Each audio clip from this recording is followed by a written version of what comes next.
Welcome to another edition of the Impact Sessions podcast with me, Nick Bramley. Today, we're going to discuss why the pandemic has really focused businesses on their customer experience, and if it hasn't, perhaps why it should have done. I've got a very good returning guest, which is the first for the podcast, in Marianne Smith, Managing Director of Do Marketing. Marianne was my first ever guest on the Impact Sessions podcast way back in October 2019. So as a first returning guest, Marianne, welcome back. Thank you, Nick. Thank you for having me. Yeah, that was 14 months ago now, wasn't it? It was my first one. We were just saying that. And so much has happened in that time. So when I was just saying how nervous I was when we did the first one and how excited I am just to crack on now and have a great session. Well, I was going to say, when we recorded the first session, it seems like a different time, doesn't it? 14 months ago, you were at the start of this real mission to raise awareness of the importance of the customer journey and customer experience for businesses. How's that mission been going over the last 14 months for you then, Marianne? Yeah, so that was the first platform that I'd actually spoke about it. And when I listened back to it and all the comments and feedback I got from different people in that, what they got from it, it was a massive head turn. It was a game changer for me in terms that I'd been talking about it for so many years. I was doing it with my clients anyway. And that was my first kind of stage where I spoke about it. And in the last 14 months, I've just been banging the drum on LinkedIn. I've been, working with my clients on that. I've seen a massive shift in terms of, what the pandemic's done for the whole customer journey, but more so the customer experience. So, it's been even more pressing in terms of how we look after customers. So it's been incredible, really. Do you think it's sort of its time now then? Do you think people are waking up to the fact that it's, we're going to touch on marketing a little bit later on, but putting that customer experience at the center of your business, are people waking up to that a bit? Yeah, because if you think about lockdown and what happened, my kind of message on LinkedIn is it's not the time to market, it's not the time to sell, it's about looking after your customers, it's all about retention, it's all about giving them the best customer experience, because those are the ones who are loyal and those are the ones that are paying you money at the end of the day. So for me, the pandemic has really, really lifted that, and that people are more, grateful for the help that they've received. So now more than anything, that, what I'm finding with my clients as well, they talk about the customer journey, they talk about the customer experience. They don't use that word marketing as much, which is music to my ears, really, because that they get it. Okay, well, I mean, there does seem to be a bit of a groundswell of opinion, lots of articles supporting this particular mission. I think you're sort of one who's very active on LinkedIn, pushing this, commenting on it, sharing content on it, but it's not quite universal yet. I still get the sense that people don't all get it. How do you feel the whole subject is being viewed across the business community at the moment then? I've noticed, because like associations like the Chartered Institute of Marketing are talking about the customer experience more so now than they've ever done before. I'm seeing more and more articles on the customer experience. And maybe because that's my line of work, but I'm hearing more and more stories where big companies have shifted, or not all the marketing budget, but a lot of the budget onto the current customers, looking at customer experience. Still feel there's a gap in terms of the SMEs, that they might think that the customer experience relates to restaurants, it relates to hotels, it relates to the service industry. So I still think we've got a bit to go, but we've definitely started in terms of people looking at their customer journey, spotting those gaps, realizing that that there is potential in the customers that they've got, and to think of the best customers and how do we get more of those best customers that are lining up that customer journey, and giving the best experience possible, that they go off and shout great things about you. And that's really, really important going forward in terms of 2021 as well. Okay, well, I mean, when I've introduced you into a number of people over the sort of past 14 months, I've been keen to stress it's not customer service, is it? It's not. Traditional customer service is people answering the phone in 4 rings, or how quickly you respond to an email, or sort of acceptable usage of language in on your website, that kind of stuff. Yeah. It's so much more than that, isn't it? It is so much more, and it's the customer journey isn't something that I've made up. If you Google it, it is, it's for 6 stages. That's the way I work with my clients, and it's how you make people feel at the end of the day. So, if you look at what you're saying on social media, how you're making people feel when they hit your website, when they're making that inquiry, when you're onboarding a new client, what does it feel like to the customer? And then most important, how you look after them. And quite often, companies will kind of are you, I'm quite dramatic, but I kind of express it as they won't focus on the customers so much. It's way back, let's get some more customers in. So it's if people can think of it as in simple terms of how do you make that person feel, then it's a great platform to start at in terms of working on their own customer experience, doing a very quick review in terms of, are we giving our customers the best customer experience that we can. Okay, well, I'm going to talk about 2020. It's certainly been a challenging year. I'm going to use the word unprecedented, probably for the last time. So. I know, yeah. We'll go with pivot unprecedented. All them, yeah. Okay, but if people are just trying to get through that, isn't it just sensible to keep doing what they've always done and know what they always know? Because very few people have got much money to invest. Is this something that's going to cost them money to think about the customer journey, and is it going to break things that they're just happily just getting through the week? I think the standout companies this year have been the ones that have helped, the ones that have given as much help away as they can. And that, for me, and I know you agree with me on this point, we all had to change the way we sell. We all had to change the way we market. And in terms of, looking at it, I'm going to give as much help away as possible. Those are the ones that will stand out, the ones that have carried on. And I see it on LinkedIn. I see it, in marketing messages, in marketing collateral. They've still got the same messages as this time last year. So they've had to change the way they market the business, and they've had to change the way that they've sold as well. So I think the ones that haven't done anything, haven't changed the way they've sold, or changed the way they've marketed, or changed the way they've looked after the customers, those are the ones that won't have as a successful time in 2021 as the ones that have really, really stepped up, almost had came together, regrouped and got, right, how do we handle this situation? And my message to them was, look after your customers, just ring them, check how are you doing, and then go forward with your sales and marketing. Okay, well, I've certainly noticed a shift. I do a lot of work in manufacturing. I do a lot of work with different sectors, and I've certainly noticed a shift in attitude from businesses working with other businesses during the pandemic. We've had things like buy local, improve the supply chain, support UK manufacturing, sharing resources, posting free content, all that kind of thing. One post I read recently suggested that the business word of 2020 should be considerate. What do you feel has been the tone and culture of 2020, and why is there a word that you would say sums up sort of how people have built relationships and gone about their business in 2020? I think considerate is a brilliant word, and I have two for 2020, and that's about companies being more gracious and more grateful. And what I mean by that, the more gracious in terms of the help that they've given away, but more grateful in terms of the help that they've been given. So many stories on LinkedIn about what people have done. So one of my clients, Sarah Birkinshaw, one of the things that they did, when the legislation was coming through every single day, they were sending emails out to clients. They offered free advice to people that weren't even their customers. But what that's done is, obviously, the goodwill they've got from that has just been immense in terms of collateral for next year. They're a HR consultancy, is that right? So I mean, Yes. I can't imagine they've had many days off in 2020 as the furlough scheme changes. We extend sort of the legislation, etc. So they struck me as someone who was very early into the mix, really, with that. Taking advantage of supporting the business community. Interesting that you said there, though, Marianne. Some of them weren't even their clients, and it didn't matter.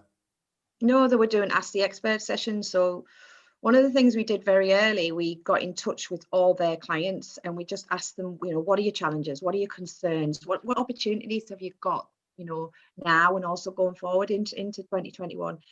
And what we got from that was just that up-to-date information where people were at that moment in time, that we could turn all that content into social media posts, into Ask the Expert sessions, pull in people with that expertise that people were craving for.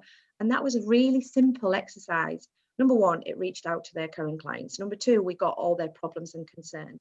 And number three, we got all that collateral that we could put out there that people could think, I'm not getting that. I'm not getting that from my HR company, or I want more of that. And isn't that a really nice, simple message to win new work?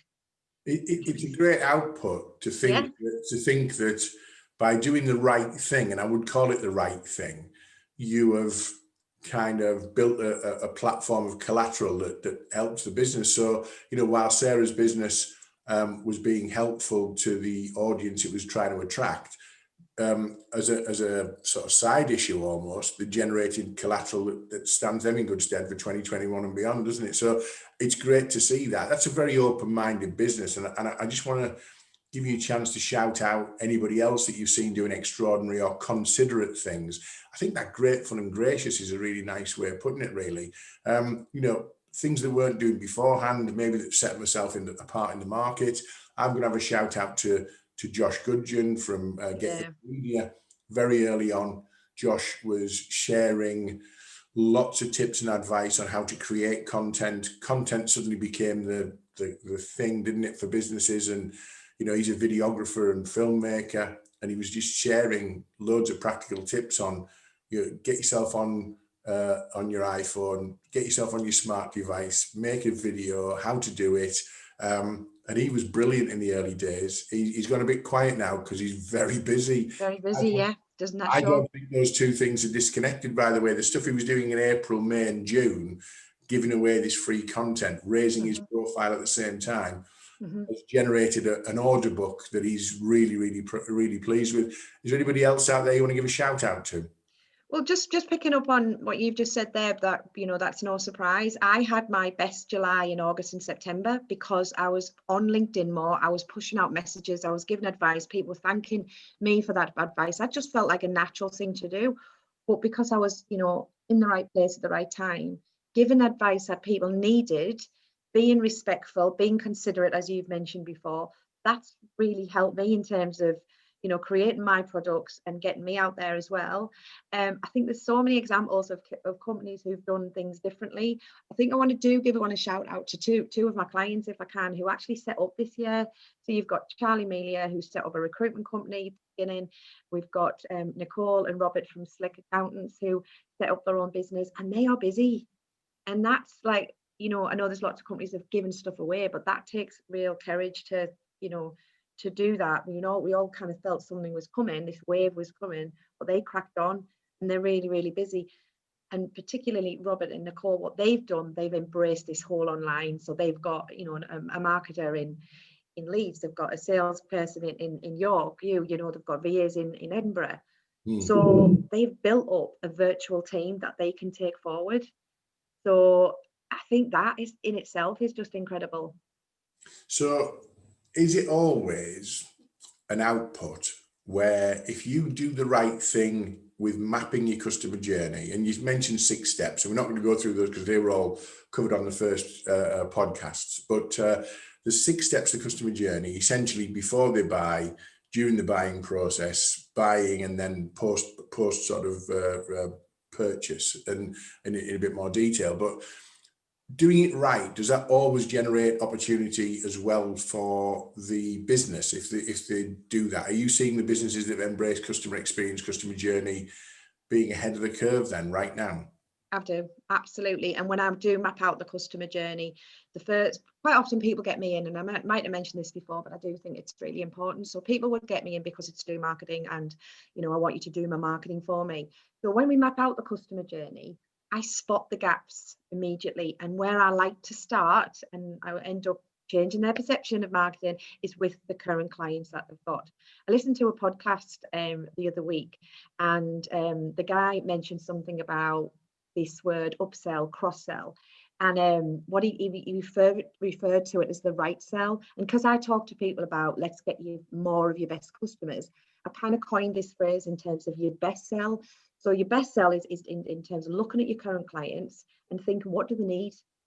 What services that they actually need that we can help them with? So you're not selling more of your services. You're thinking, how can I help this company, this client, even more by offering them this or suggesting this, that they can get more from us. And I think if people going forward can think of the best sell for their current clients, they're gonna make more money. I know that sounds quite harsh, but it's a really valuable lesson that we've got from this year as well.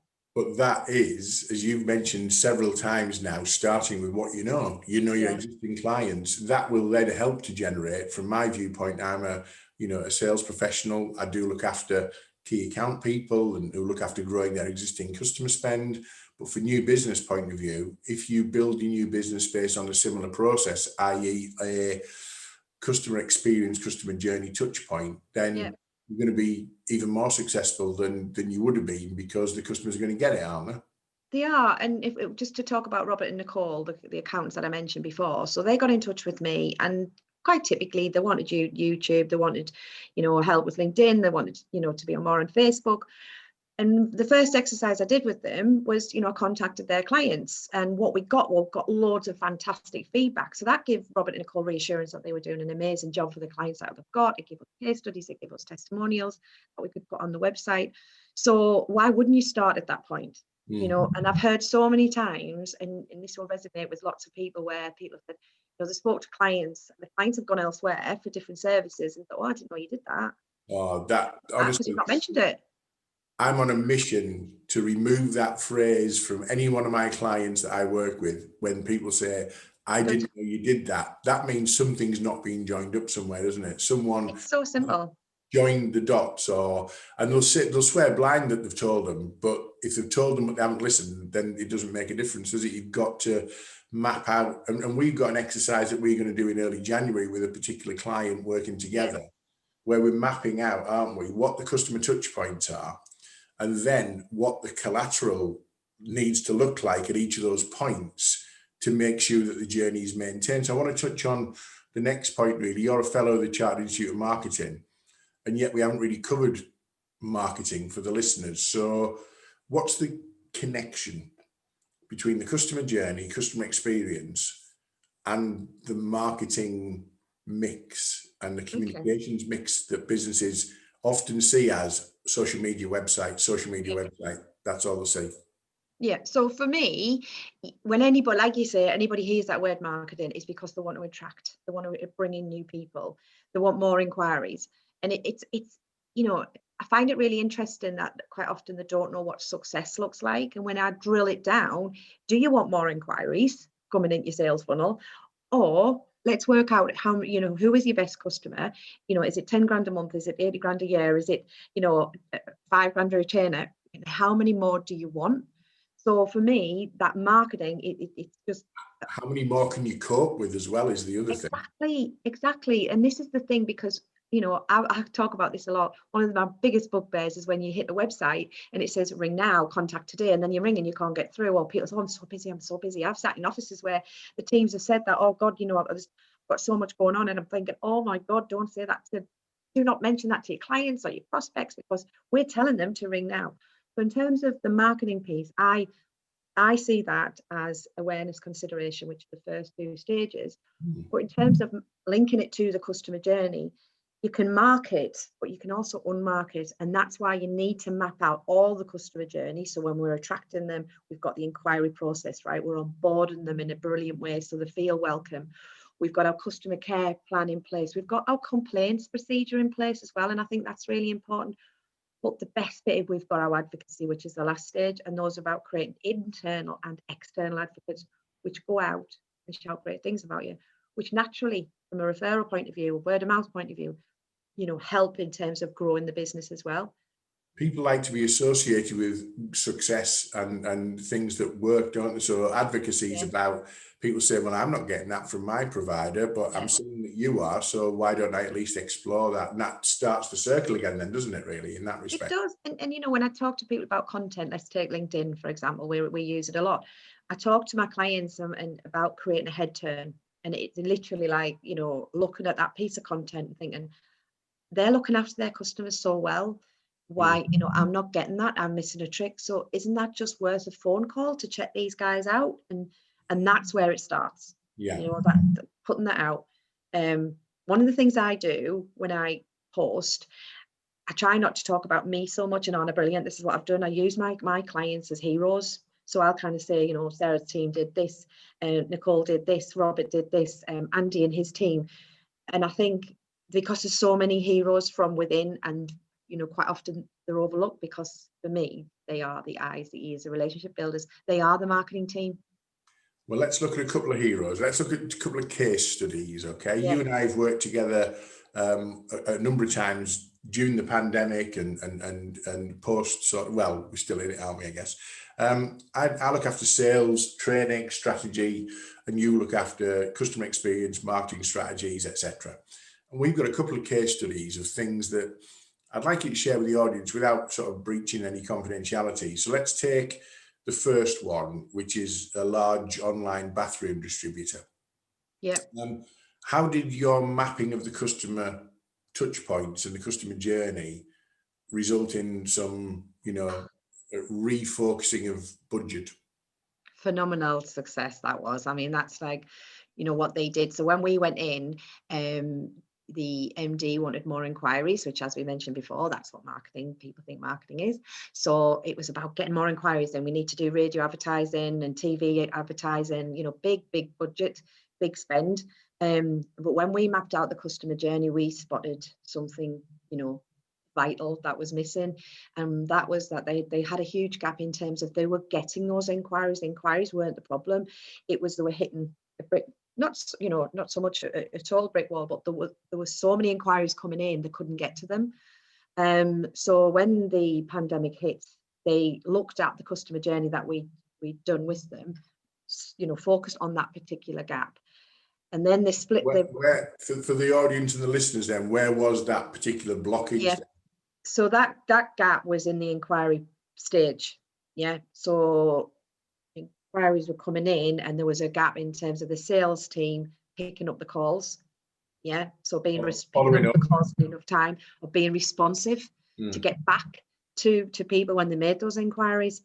So instead of just having one sales team, they split it into three. So they had the incoming sales, they had after sales and aftercare, and the aftercare is just genius, because anybody who did have a problem, if the, you know, because they were so busy, if there was any problems with delivery or stock, they had that aftercare team which just focused on that area of, you know, that part of the customer journey. And I don't know if you want to quote the figures, but they doubled their monthly. Well, they've doubled the sales, doubled the turnover, doubled the profit in 8 months. And part of that is they've actually saved a misspend of about 20 grand that they were looking for at that stage on radio advertising and possibly pay-per-click.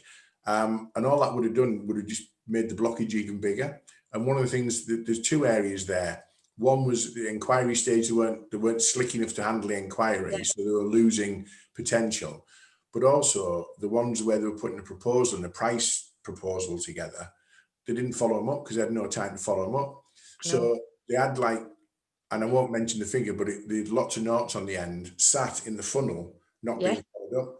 So all we did, it's quite radical, is instead of spending 20 grand on that, let's recruit and put somebody in the team who's going to follow up your inquiries, who's going to follow up your proposals, and actually unblock the blockage. And I think what you've just said there is, you know, they actually are, if you look at the bigger picture, they're actually working with Charlie Melia from Integrated Recruitment in terms of the recruiting. So that what's that done for the local area, just, you know, it's bigger than what even you and I could have imagined, that they are so busy that they have to recruit.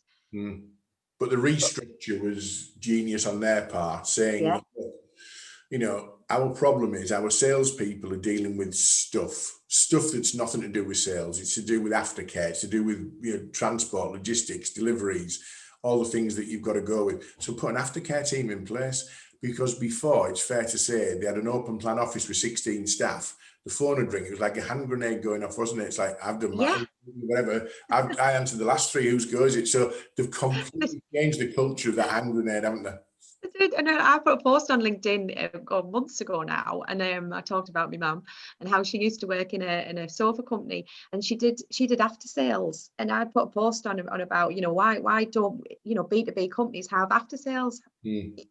Why they're just left to the service industry? Because that it just worked. They had phenomenal success by looking after them, making sure the sales went through. Yeah, I mean, that's the key, isn't it? The customer journey is the map, and then you overlay that with your sales cycle. Yeah. It's a very powerful combination, isn't it? You can't Yeah. you can't do one without the other, or you shouldn't. Okay, so let's look at the next case study then. Again, somebody that we've worked together on, a client I was working with brought you in to do some work with them. And these are a company who manufacture, install and service automatic doors, gates, barriers, anything with a motor on that, opens upwards and downwards and sideways. How did that customer mapping exercise that you did in a webinar that I sort of observed with you, how did that save a potential 80 grand a year loss of a customer? What was the score there?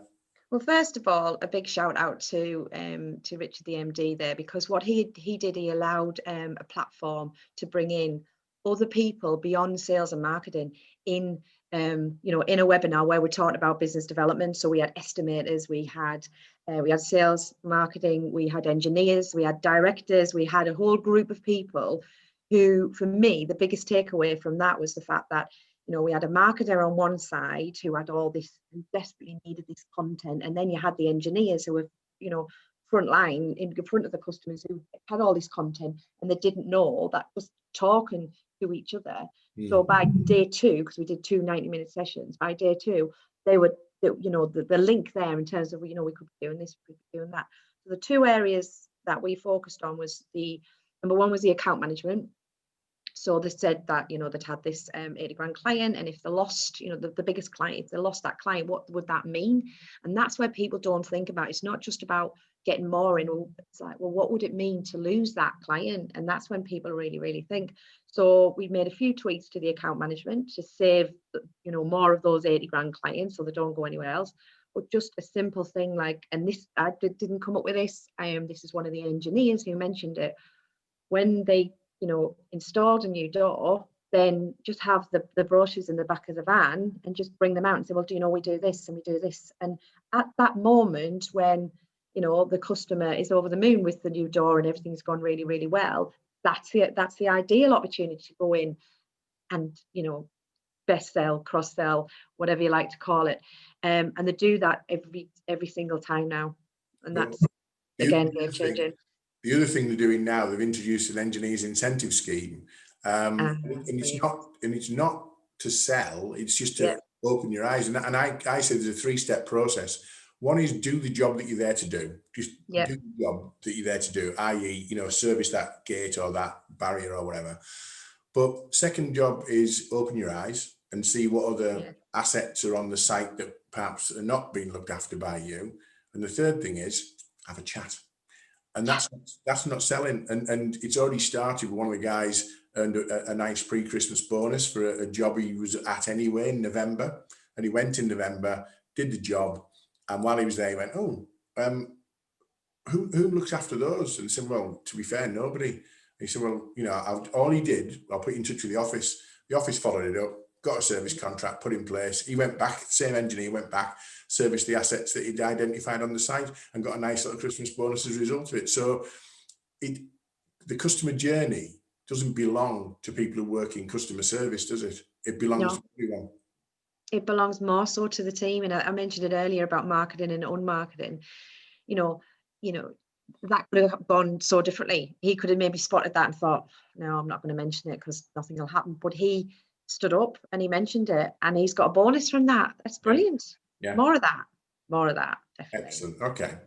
So if I'm a listener or I'm watching this on YouTube, I'm looking to maintain my business performance or grow in a manageable way, or even if I'm looking to grow rapidly in 2021, can you sell to this audience why the starting point's not sales, why the starting point's not marketing, and why the starting point might not even be people?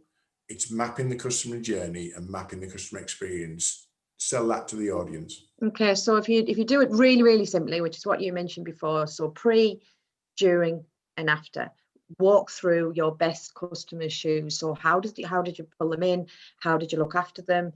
How are you looking after them now? What are they saying about you? So, think of that best customer. Don't think of it in mass marketing.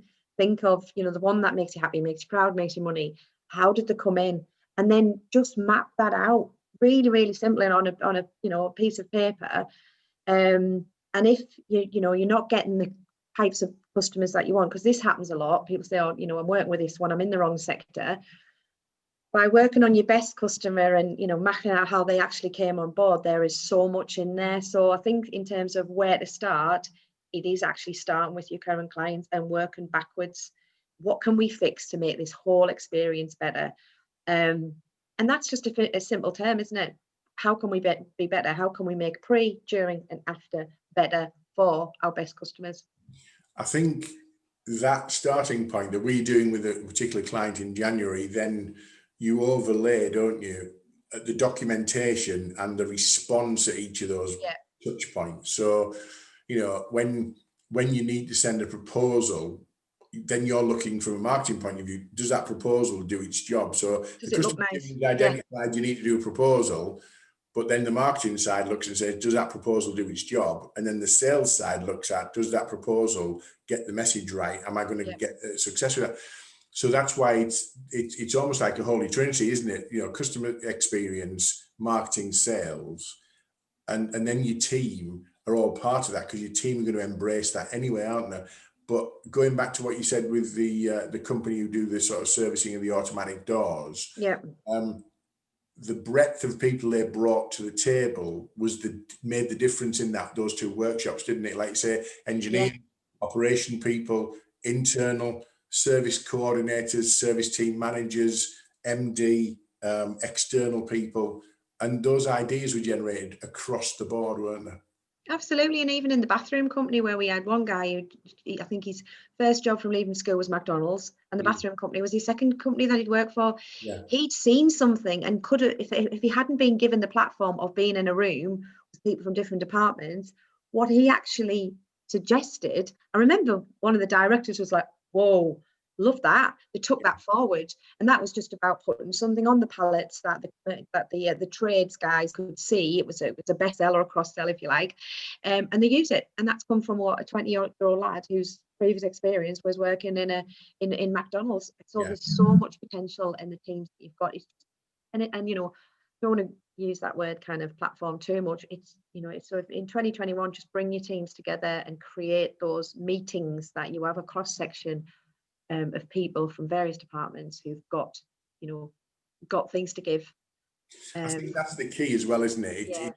It's pulling together people who've got ideas, who are creative enough to say, why not? And even if it might not be the best idea in the world, it's an idea. What you don't want is, you don't want your team of sort of negative Noras, do you? Sitting there going, we've been in those rooms, haven't we? All of us, I think, listeners as well, where we've got a team together and they're about as inspiring as, changing last week's socks type thing. You want people who are a bit off the wall, a bit creative, a bit thought, that why not?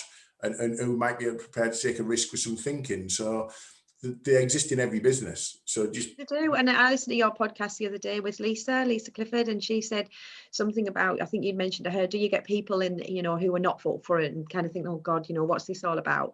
And we get that as well, but we also get thanked at the end of it, because it was like, quite enjoyed that. I didn't really know that what I've got to say is important, and it's absolutely important. And that's the way I make people feel in those sessions.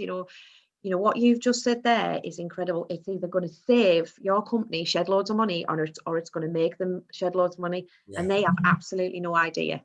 And it's your idea. It's your idea. Own it. You've sort of answered what was going to be the last question. You might want to answer it in a slightly different way. The last question I was going to say what would be the one piece of advice or the golden bullet you'd share with the audience about getting 2021 as right as they possibly can? We've probably touched on a bit of it. Is there anything else you'd like to add that perhaps we haven't quite explored in as much detail?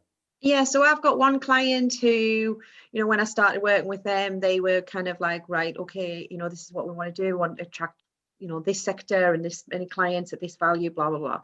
So I'd asked them how many clients they had, and they said something like 76 clients. And I'd said to them, right, well, we've got to make sure that you don't have 75 and you don't have 74. And it was, what do you mean? And I said, right, well, that's where we're going to start. So just literally, you're coming back in, if this is going out in January 2021, have you created that meeting? Have you created that scene where you look at your current clients and almost do like a traffic light session with them? So red being, oh, we haven't spoken to them for a while, or he's not happy, or she's complained, or whatever.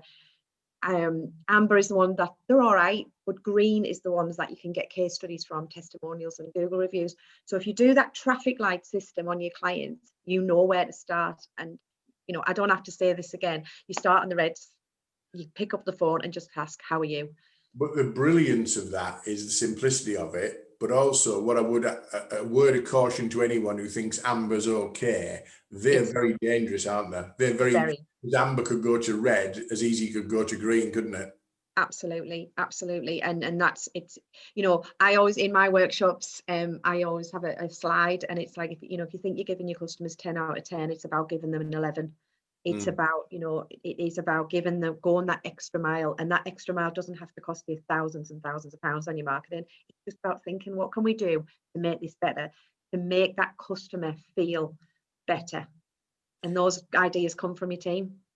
Well, listen, Marianne, that's been an absolute pleasure to have you back on. We've explored in a lot more detail some of the stuff we covered on the Impact Sessions, session number 1. This is going to be number 33 or 34, something of that nature. Wow. By the time it goes out. Done, Nick. There's been a lot of water and a lot of bridges. It's been a really detailed insight and hopefully inspiring for our audience.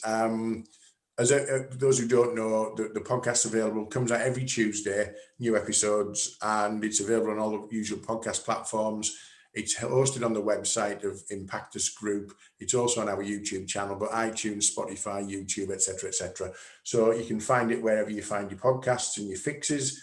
My guest today has been Marianne Smith. She's the Managing Director of Do Marketing. Her contact details are on this sort of final holding slide, but also will be in the notes for the episode that will go throughout, each of the platforms. So there's no excuse not to get in touch with Marianne to inspire your team and inspire your customer excellence and your customer journey. So without further ado, Marianne, I'd like to just say thank you again. Been an absolute pleasure. Been fantastic to see that development of the seriousness with which the customer journey and the customer experience is being taken from those early days where you were banging a drum. I think there's a lot of people behind you in a full marching band now, isn't there? Yeah, there is. And I want to wrap up just to say thank you to you, Nick, as well, in terms of what you give away during lockdown. I mean, you were all over LinkedIn, and what you give away, all those free webinars that people could tap into. You're doing all the podcasts that people can tap into, and I've revisited some. I've listened to some I'd never listened to before, and there's bags and bags of expertise in there. So do listen to them. But I think you just well done you on this year. Well, people needed it. To be fair, going back to the Josh scenario, since September, I think someone's turned a tap on with the name Nick Bramley on the internet, because I've never been busier with inquiries coming from left, right, and centre, and the two are connected. And you don't do it for that. I was doing it in January. I gave away a 10 workshop free sales academy program from May and June, because I wanted to write some content and I wanted to get it validated by an audience. You've got that now to give away and sell. And I did it for that reason, and to validate the content and the audience. I got really decent numbers, but that's built a sort of tsunami of opportunity on the back of it. So, that's all part of the process. So listen, we'll finish there, Marianne. Been great. Thank you. Thanks for having me again, Nick. Thank you. I've really enjoyed it. And all the best, everybody. Thank you. Okay. Cheers. See you soon.